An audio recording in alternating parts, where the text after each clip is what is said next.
পশ্চিম সীমান্তে একটা উত্তেজনা তৈরি হয়েছিল যে অপারেশন সিঁদুরের ঠিক পরপর দেখা যাচ্ছে সীমান্ত এলাকায় প্রচুর ড্রোন, কিন্তু কলকাতায় ড্রোন কোথা থেকে এলো? একটা দুটো নয়, 7-8টা ড্রোন কলকাতায় আকাশে রাতের অন্ধকারে। এই ড্রোন কোন দিকে দেখা গিয়েছে, কোন দিক থেকে কোথায় যাচ্ছিল, কারা ওড়ালো এই ড্রোন?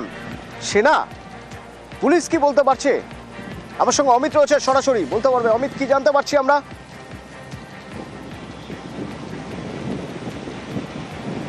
দেখো, সোমবার রাত্রি 9টা থেকে 9:30টার মধ্যে যে লালবাজার সূত্রে যে টাইমটা পাওয়া যাচ্ছে, কলকাতা শহরের রাতের আকাশে দক্ষিণ পশ্চিম কোণ থেকে 7টি ড্রোন বা ড্রোন জাতীয় আলো কিন্তু দেখা যায় রাতের আকাশে। দক্ষিণ পশ্চিম বলতে বেহালা এবং মহেশতলার দিক থেকে হেস্টিংসের ওপর দিয়ে কলকাতা শহরের ময়দান, ভিক্টোরিয়া এই এলাকাতে দেখা গিয়েছে 7টি ড্রোন বা ড্রোন জাতীয় কোনো বস্তু, এমনটা কিন্তু লালবাজারের তরফে জানানো হচ্ছে। ইতিমধ্যে বিষয়টি তারা তদন্ত করে দেখা হচ্ছে আদতে বিষয়গুলো কি ছিল, এই নিয়ে কিন্তু একটা রহস্য দানা বেঁধেছে।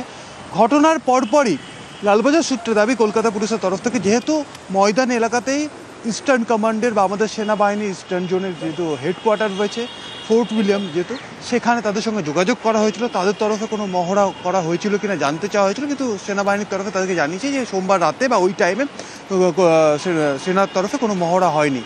তাহলে এই ড্রোন বা ড্রোন জাতীয় বস্তু যেটা আকাশে উঠতে দেখা গেল, কোথা থেকে এলো, কারা ওড়ালো, এই নিয়ে কিন্তু একটা রহস্য দানা বেঁধেছে। ইতিমধ্যে তদন্ত শুরু করা হয়েছে এবং হেস্টিংস বা সংলগ্ন যে এলাকাতে যে পুলিশ স্টেশনগুলো ইতিমধ্যে রয়েছে বা থানা রয়েছে, বিশেষ করে ময়দান থানা, হেস্টিংস থানা, সেক্টর শহর থানা, পার্ক স্ট্রিট, এই থানাগুলোকে কিন্তু ইতিমধ্যে অ্যালার্ট করা হয়েছে। এই ধরনের কোনো অবজেক্ট রাতে যদি অমিত, খুব স্পষ্টভাবে কয়েকটা বিষয় যদি একটু জানা সম্ভব হয়, যে কতক্ষণ উড়েছে এই 7টি ড্রোন একই সঙ্গে একই অভিমুখে, কোথা থেকে কোন পর্যন্ত?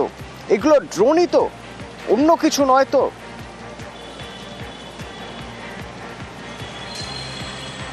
দেখো, সেই বিষয়টাই কিন্তু এই মুহূর্তে তদন্তের বিষয় হয়ে দাঁড়িয়েছে কলকাতা পুলিশের কাছে।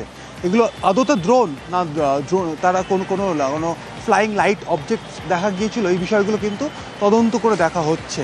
এবং যে জোন থেকে দেখা গিয়েছে, অর্থাৎ দক্ষিণ পশ্চিম কোণ থেকে উড়ে আসতে দেখা যায়, অর্থাৎ আমরা বেহালা বা মহেশতলার দিক থেকে আসছিল এবং হেস্টিংসের ওপর দিয়ে, এবং তোমাকে জানিয়ে রাখবো হেস্টিংসের ওপর দিয়ে উড়ে আসা মানে হেস্টিংসের কাছে, যেমন হেস্টিংস থানা যেমন রয়েছে, এবং একই সঙ্গে বায়ুসেনার সেখানে কোয়ার্টার রয়েছে, বায়ুসেনার অফিস রয়েছে, পাশে ফোর্ট উইলিয়াম রয়েছে, অর্থাৎ সেনাবাহিনীর অফিস রয়েছে।